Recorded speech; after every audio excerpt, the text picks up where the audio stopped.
There are a lot of gacha games coming in 2025, in 2026. Some are very obscure, some are highly anticipated. What I wanted to do in this video was essentially a tier list of my personal most anticipated upcoming gacha games, ranked from most anticipated all the way down to least. I had my community join me while streaming, and we ranked every game together. If you want to join in, then I strongly urge you to take a moment, go down into the comment section below, rank each of the games as I rank them. If you want to be a part of community streams like this, community videos in the future, then come on over and join me while I stream. I stream 3 to 4 days a week, every week, or most weeks, on Twitch, Kick, and this YouTube channel. Now let's go ahead here, jump into my most anticipated and least anticipated upcoming gacha games of 2025 and 2026. The rating categories are UR, so the most hype you can be. SSR, pretty damn hype. SR, you're kind of looking forward to it. R, and if it releases, you'll probably play it for a bit to at least try it. And then N, I don't want to, and I'm going to immediately pass. So let's start this off. We're going to tackle this alphabetically, all right, chat? Beginning with the 7 Deadly Sins Origin. This is developed by Netmarble. They don't have the greatest track record with video games, but I'm still kind of excited to play it. What would you all rate it? This is an open world action game that is based on the 7 Deadly Sins intellectual property. RN. Wow. Okay. All right. So, y'all don't have very high hopes for this game, do you? Literally, like, 2 people have rated it above R. 2. That's it. That is very low. Okay. I would personally rate this. I would probably put this in the R category. I know that I know that might upset a few people, but I cannot like bring myself to really be very excited for it. I was when it launched. I was super hyped for this game, but now so many games are coming that just look so much better. So I would put it in R, as in, yeah, sure, I'll play it to at least give it a try, but I'm not really excited. Next up, we have Arknight's Enfield. Where would you all rate it? Arknight's Enfield, of course, is a semi-open world, so segregated zones, but they're incredibly large. Action gacha that is part of the Arknight universe. I'm seeing a lot of URs.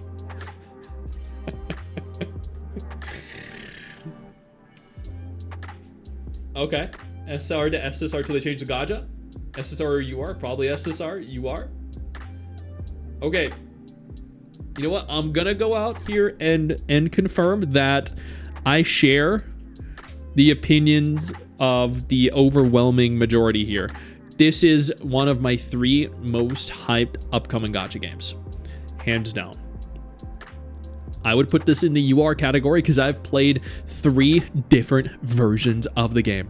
They also had me, they flew Mrs. Stix and I out to Gamescom 2025, or were one of the several studios that flew us out to Gamescom 2025 and had me on the stage for. I love the devs, I love the publisher, and the game itself, the beta, was so much fun. You're excited to try it out? You'll probably love it. Should be out soon. I can't talk about that. Next up, we have Ananta, the urban open world gacha game. Open world, action combat, beautiful aesthetic, supposedly the GTA gacha. Where'd y'all rate it? UR, R, SR, N, SSR, SSR for now, UR, N, SR, low UR, below Enfield. UR, SSR, UR, SR maybe. So, you see more first? Yeah. Yeah. So I think personally, until we have more information showing us exactly the kind of game Ananta is, if we're basing this purely off of trailers, Ananta would definitely be a UR. But since I also have to base this off of what we have available, I think it is safe to place this into SSR. Really excited for it. Think it has a ton of potential, but I haven't played it. And I do think we need to see more. If there was an in-between, kind of like a medium between UR and SSR, that's where I'd place it. But unfortunately, as hyped as I am and as much as I am hoping for this game, I need to wait until TGS to actually see full realized footage. Next, chat. Anchor Panic. Admittedly, this is a gacha I don't know much about. I just know that it's, you know, level and mission based. It's got some really attractive characters, and I think it's like an idle or turn-based gacha. That's pretty much the extent I know. It released in China, Japan, and maybe Korea as well. I'm not sure. I tried to get into every Asian test I could. I don't know how many of you know about it, but it is releasing very soon globally. What do you mean R? Listen, nobody even knows what it is. No, it's releasing globally. It is releasing globally very soon. Admittedly, SR, I would probably put this in R. I've been very excited to play it, but after having seen the gameplay, like I'm kind of excited to play it, but you know, like not terribly. Like if I never got to play it, then it wouldn't really be a big deal, but I still want to, you know what I mean? Then we have Animo, chat. This is the open world creature collection game. That's not like, you know, Azure Promeia. This allows for you to like become the Pokemon essentially. And we've streamed it a couple times. It was a lot of fun, genuinely. I think it needs a lot of work, admittedly, but that's perfectly fine. SSR, but you're open for SR, NR. Wait, you'd give it an SSR in the form it's currently in? God damn. Listen, it's cute. SSR if you deem fun. It was. I think it has a lot of potential. I think that's probably the first SR that I'll include. That's because I'm relatively excited for it. My main issue was that there were, you know, a lot of, I think, very cumbersome animations, and it felt like it didn't feel polished in the form that we played it, but it was ridiculously fun. So I'm excited for it, but am I as excited for it as Ananta? No. Okay, chat. Next, Azure Promeia. The open world or semi-open world, is it completely open world? Action-based creature collection, entirely female cast gacha. Created by the same people that made Azure Lane. UR, SSR, UR plus, UR, SSR, UR. I feel like every single girl that I have spoken to is super excited for this because the cute characters, the farming aspects, the building, the creature collection, yeah. And all the guys are excited because of the open world, the action combat, and the incredible looking characters. So I feel like there isn't a single person. Okay, never mind, there is. Sentinel and GGG12K are two people that said R and N. But I would place this after having actually seen a lot of the beta footage. That is definitely UR. A friend of mine, Mello, who's a content creator, he's done tons of videos on this. It looks so freaking good, chat. Same, right? Next up, Blue Protocol Star Resonance. This is the only MMO in this list, and probably the only MMO releasing in 2025. This is semi-open world with segregated zones that are very large, with action combat, multiple different classes that you can choose to play, an actual decent narrative. SR, UR, SSR. I forgot Ion 2. Ion 2 isn't a gacha game, is it? It's like a full MMO? SR. Okay, so in terms of MMOs, I would put this in the SSR tier, but because it's also a gacha, I think when comparing it to the other gachas here, I would probably put it in SR. I don't think it's as good a gacha as a lot of the others, but I think as an MMO, it's definitely leagues above a lot of them. So I'd put it in SR. As in, I'm pretty excited, but like if there were other games like the ones above it released, I probably wouldn't play it. Next, we have Chaos Zero Nightmare, the definitive turn-based gacha. The gacha game with a turn-based combat system that everyone is looking forward to. the replacement to Persona 5 The Phantom X, the replacement to Etheria Restart, an actual genuinely talented cast of devs are making this game. This right here is going to arguably be the next big turn-based gacha. The next big turn-based gacha. This is the turn-based gacha everyone is looking forward to. Too dark and messed up for you? That's okay. That's actually part of the appeal for me. I would put this in the UR tier myself, purely because of its dark story. It's insane looking characters. The fact that the actual studio behind it is relatively competent, and therefore it genuinely has potential. You don't like the art style? That's perfectly fine. I grew up on The Legend of Dragoon, the old Final Fantasy games, Suikoden, Breath of Fire, Golden Sun. Turn-based games are my thing. I love action games, but turn-based, if there is a good quality turn-based game, Reverse 1999 is one of my favorite gacha games, and it's turn-based. I would rate Reverse 1999 UR as well, because it's just that good. I love turn-based. Then we have Do It Night Abyss, which technically isn't a gacha anymore, chat. But I did include it because everyone wanted me to include it. What would y'all rate Do It Night Abyss? Especially now that you can earn everything in-game without spending. I mean, that's pretty damn good, right? I think, yeah. Y'all are rating it UR. Yes, you are. Exactly.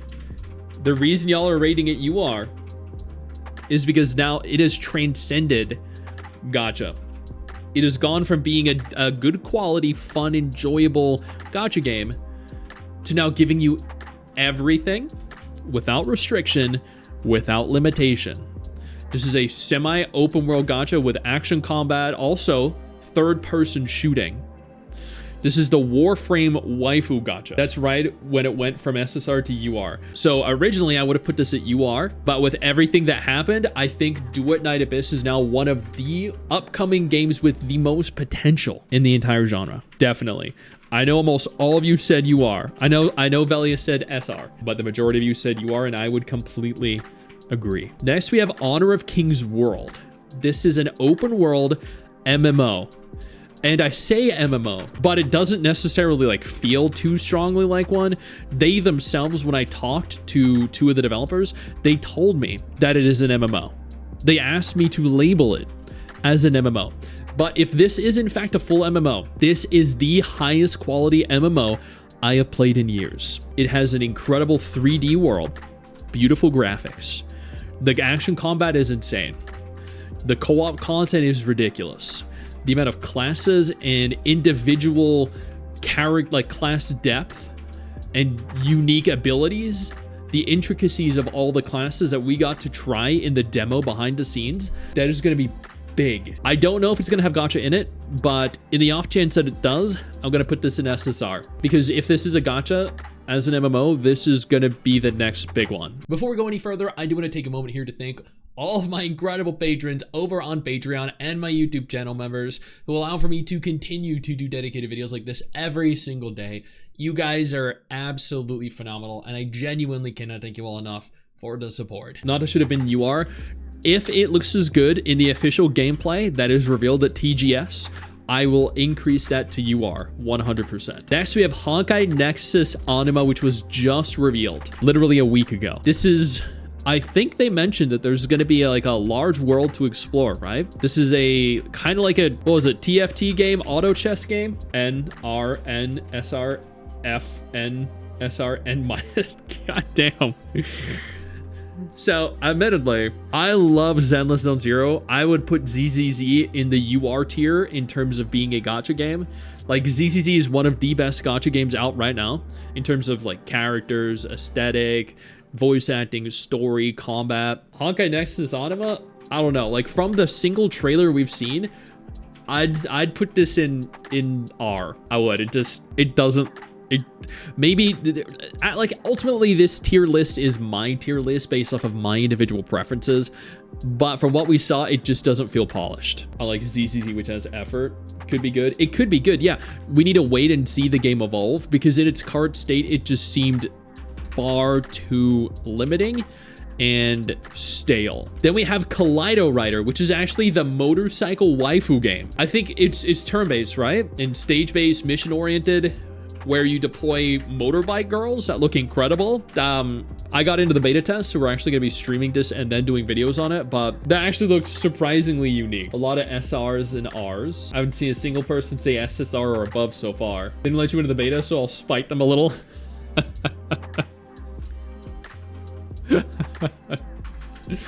SSR with the Gacha's battle seriously flop. I don't know the game, but it sounds like an SR. SR for innovation and turn-based. Yeah, I think so too. You haven't seen enough of it. I'm excited to actually play it, but I would put this in SR. Yeah, I'm definitely excited to try it. They're doing things a little differently, so I think that's really good. Then we have Mongol Star Dive. So I've done a video on this. I streamed it several times.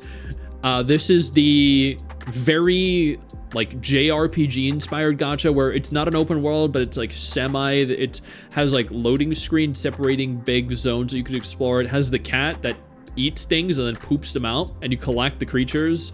It's that one with the adorable Nyanners. That has an incredible story. Its action combat was pretty good. The character models looked really good. The voice acting was fantastic. In a lot of SSRs, I see Fenris said you are. Like instances, so basically like the towns have a loading screen. You go into it and then you leave the town via loading screen, and each area has like I don't know, 5, 10, 15 minutes worth of area that you can explore with multiple diverging paths and different levels of terrain. Like Final Fantasy XIV, not as open. It's more like an old JRPG, like an old Final Fantasy game or an old Tales of game like Tales of Symphonia or Tales of Zestiria or something like that. I would probably put this here though, SSR, because it's just, Mrs. X and I had so much fun with it. An unbelievable amount of fun. Genuinely, like, as a huge JRPG fan, I mentioned turn-based gachas or turn-based games were my childhood, which is why I have Chaos Zero Nightmare and UR. But this right here is just like playing a JRPG. It was so good, man. Like the Tales of series, yeah. What you saw, the story was awesome. It really was. Then we have Neverness to Everness chat. This is another gacha that sponsored me at Gamescom 2025. Just like Arknight's Enfield, just like Honor of King's World, which also both sponsored me to be at Gamescom. This is an open world urban action gacha that was announced after Ananta. That is often compared to Ananta. The two communities are at each other's throats all the time. N, UR, SSR, SR, SSR or UR, SSR, UR. So I've played the Chinese beta, the global beta, and then the most recent version at Gamescom. And each version has definitely improved. The devs are working very hard on the game. I think ultimately, I think the game has a lot of potential, and I did have quite a bit of fun playing it, and that I would have rated this SR before, but after having met some of the staff working on it, and after having played actually got to test out the driving and everything on a controller, I would say it's an SSR, definitely. Like I had genuinely had a lot of fun with it. I did get to play the Gamescom version. Next up, we have Project Bang Bang. This is the Husbando gacha that I believe is turn-based, that has that like mafia aesthetic that's kind of also like reverse 1999 with like regional accents and dialects. This is the one where the female main character stuffed her fingers down the guy's throat and made him moan like a little girl. That was that was an interesting one. I really liked the trailer. I did. That was probably one of the most entertaining trailers I've seen for a new gacha. Oh man, you are, but the gameplay makes it SSR. Man, I'm kind of on the fence because, like, I definitely don't think it's SSR worthy. I think I'd put it in SR because I'm definitely like I'm hyped for it. Really excited, no. Hyped, yeah, because like I find it very entertaining from what I've seen so far. Definitely. Then we have Project 2/3 Utopia. That is a completely open world, action combat, Gravity Rush style gacha. The only upcoming gacha of its kind. Beautiful characters, crazy combat, crazy world traversal. Yeah, I haven't seen a gacha game like this before. SSR, N, SRR. You haven't even heard of it or you forgot about it. I've covered this before. Y'all should definitely go and watch the videos I've done on each of these games because I have covered every single one of these in a dedicated form at some point. But I would probably put this in the SR category. Or like if there was a, if there was a medium between SR and SSR, that's where I'd put it. But we've only seen one trailer. They've been relatively radio silent since, but I am pretty excited for it. I'm not 100% sold on it yet. Rewinding Cadence. This is a gacha that was just announced like a month or two ago. Open world. It's where you have multiple choices per conversational topic. And if you choose the wrong choice or you don't like it, you can rewind time and then go through it again. There are so many diverging paths with conversations. And honestly, that provides so much narrative depth. That one looked crazy. It really did. Yeah, they had gameplay of Billy Billy World. The combat looked so freaking good. The character models looked really good. The world looked great. The developers of Fate Trigger, nice. Yeah, I think the narrative expression in this game is going to blow people's minds. The fact that there are so many diverse gacha games coming now with so much varied like styles of combat, storytelling, and just depth. Stix, you're so underrated. It's crazy. Thank you, Animes, I appreciate that, man. I would rate this SSR though. That looks so unbelievably good. You know what else looks so unbelievably good? Silver Palace. This is that Victorian era style, very violent, like decapitating, bone breaking, mount riding, aerial exploration, zip lining, action gacha. Yeah, that's that one. Yeah, that one looked pretty damn fire. Oh boy, yes. Yeah, it's supposedly open world and has quite the deep, complex combat system. Art and gameplay, yeah. Looks so crazy that people thought it was fake. I know, right? Yeah, but the reality is, ultimately, gacha games are just getting that good. Like, that's it. Gacha games are just getting that good now that people are looking at this and being like, there's no way that can be a gacha game, right? I would put this in UR. It just looks too good. It looks too hype. It's gonna be unreal. It looks so good, right? When is it coming? It's probably like 2 years off, let's be honest. Then we have Star Savior. This is a, oh man, this is turn-based, right? Yeah, I'm pretty sure this is a turn-based. The characters look great in this. It's a turn-based gacha that is done by the people that did Counterside. It's Korean, not Chinese. It's level and mission-based, if I am correct. So it's not open world, it's not action combat. But it's gonna be very narrative heavy and the characters are cute. Counterside wasn't bad. No, I actually really enjoyed Counterside for the longest time. I know some people didn't like it, but I loved it. I'd put this in SR because I'm definitely excited to play it and I love turn-based gachas. I like the character models too. They're pretty. They're not like sexy or slutty or, they're not like big, beefy, half-naked guys or anything like that.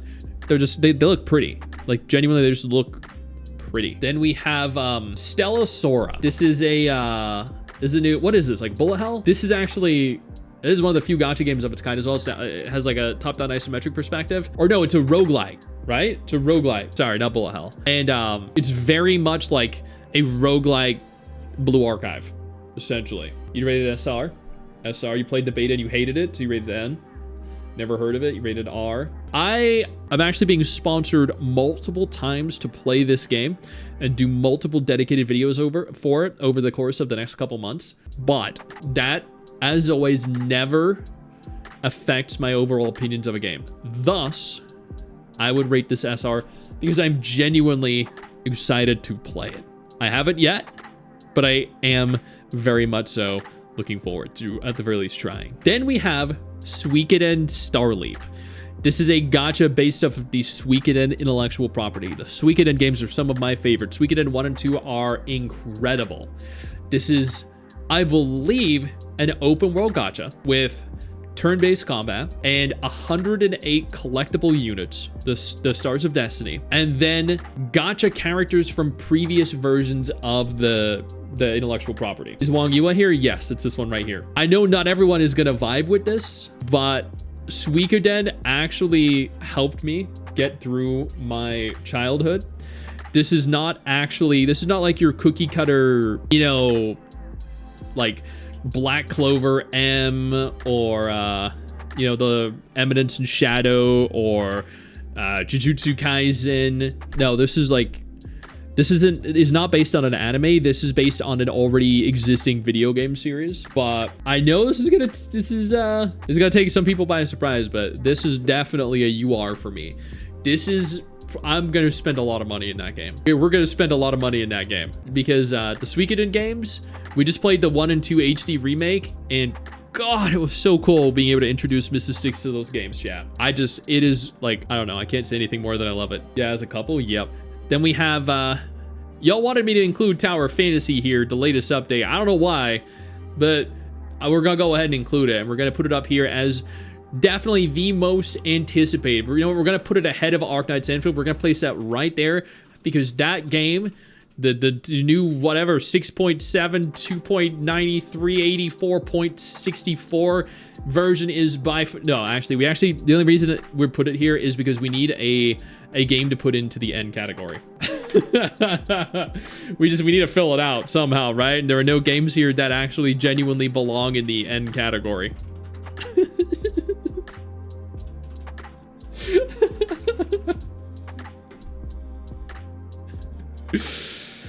Oh my god. Then we have Unending Dawn. This is that Souls-like gacha.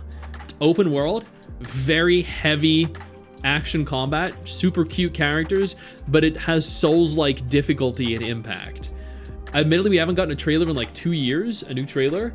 They're still hard at work on it, but the difficulty that we saw, the complexity of the combat and the dark, you know, messed up seeming world and the gruesome monsters and everything looks really cool. But at the same time, we haven't seen more than that second trailer several years ago. So I'd probably SR. I'm still kind of excited for it, but not, you know, overly. SR for now, but could easily be SSR. It could, yeah, if they release a new trailer and we actually get to see more of it. Then we have Wang Yua. This is another urban action open world creature collection. Also, they took elements from Zelda Tears of the Kingdom that allow for you to actually construct your vehicle from every piece of material out in the world. You can take a fire hydrant, you can take the walls off a building, you can take some wooden planks off the ground, you can take wheels off of someone's car, you can take like a roof off of something, and you can literally construct a mount out of that can fly. That looked so weird, but the creative expression in that game is going to be unparalleled to anything out there right now. Like a sandbox NTE Ananta, but that allows for you to craft things like that you can only imagine in your wildest dreams. You want to get the flying toilet? Right? Dude! SR2 we know more. Well, we do know a lot. They've had multiple beta tests and we've seen like a lot of it. What we've seen is actually more than the vast majority of what else is in this list. I'd put that at SSR. Definitely. A flying toilet? Dude, yeah. Tianza 76. Well, we haven't gotten more than a single trailer for Tianza 76, and that was from like 5 years ago. So, and then finally, chat, we have what is arguably the only gacha of its kind in this list, Where Winds Meet. This is a open world action combat wuxia themed and inspired, not like entirely gacha. It's not gacha in so that you get characters and unlock characters like you do in most of these games. What is the gacha for in Where Winds Meet? So the gacha is for mounts, decorations, and outfits. You are Mrs. Stix is hyped. Okay, I will let Mrs. Stix go ahead and rate this one because she is the one that knows a lot about it. She played the beta test for it. She played 2 beta tests for it as much as she possibly could. She did like 12-hour day stints, right? Where she just did nothing but play that game and record footage for it. She said the story made her cry. She said the combat was so good. The world was beautiful. She had nothing but the highest of praise for that game. So what are the characters like? Like they're very wuxia themed, look like, hold on here. So it's more like an MMO than anything. You create your own character and you pick your weapons that you would like to begin playing with. You can only have 2 weapons at a time. You can be like a healer, a tank, a DPS. You go out into this big open world and you're fighting, you're doing story, there's raids, there's dungeons. To me, this is like more MMO than Blue Protocol Star Resonance, because Protocol Star Resonance still has the time lock on raids. Like, you can only do it at a certain time of day, certain days. Like, no thank you. I want to go in, I want to kill shit, and I want to do raids that are actually really hard, and you actually have to talk strats. That's what I'm there for. I love that the way they're monetizing, even though it's free to play, is the gacha for outfits, mounts. It's not pay to win. You can just straight up buy outfits. You can buy decorations and mounts too, but of course the cooler shit's locked behind the gacha. So yeah, I'm saying you are for me. All right, Chet, there you go. Mrs. Stix herself, she rated this one you are. I have no say in this because she overpowered me physically, mentally, emotionally, and she forced Where Winds Meet into the you are category. And that is it. That is everything. Every upcoming gacha of a decent quality or above. Every gacha game that I'm excited for, Mrs. Stix is excited for. You made me want to play this. Good. Glad to hear it. And arrested. You can have a bounty placed on your head. You can steal other people's horses. So it has like all the aspects, you know, that you guys are liking about Ananta and NTE. Just, you know, a little bit more medieval. Medieval? Or not medieval, but like old Wusha. Medieval, yeah, like old British, old England. What am I going for here? What's the word I'm looking for then? Come on, what is it? Well, they have like, you know, it has like a martial arts setting, you know, like old China, you know, it's like feudal era, but There not you go. Japan, That's what instead I'm China, like, yeah. I know you think that you just hit the end of the video, and technically, yeah, you have. And I know your first reaction is to close out of it at this juncture, but don't. No, instead, I urge you to take a moment here and click one of the videos on screen that are coming up in just a moment, so you remain up to date with everything going on in the gacha genre. Trust me, you're not going to regret doing so. Stay flaccid.